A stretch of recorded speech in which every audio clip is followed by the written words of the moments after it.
How to turn the airplane mode on and off on Samsung Galaxy S22. Welcome to one of how to smartphones tutorial videos. In this video, I'll be showing you guys two different ways to turn the airplane mode on and off. The first one is going to be by going into settings. Right here, top, we're going to go ahead and hit that gear icon.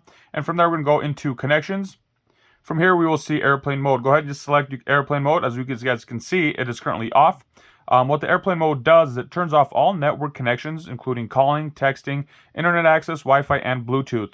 And then it says while airplane mode is on, you can turn Wi-Fi and Bluetooth on again in settings or the quick settings panel. So once you turn the airplane mode on, you can go ahead and turn those back on or off. So right here, as you guys can see, I just turned on my airplane mode. Right up here, there's a little airplane icon turns on. And then all the internet, the little lines, everything else, all the service goes away. So let's say for whatever reason you're not getting any calls for a day, you're like, man, something's going on, not getting phone calls, text messages, no notifications of any kind.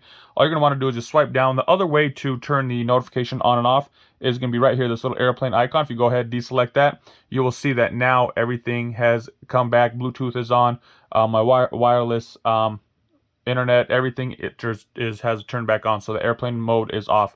They require it, or they recommend it for when you're flying to put it in airplane mode, save battery life, that sort of thing. But there you guys have it, airplane mode on and off. Hope you guys found that helpful. If you did, be sure to give it a thumbs up. If you know somebody looking for this video, be sure to share it with them. Thank you guys all for watching. Have a good day.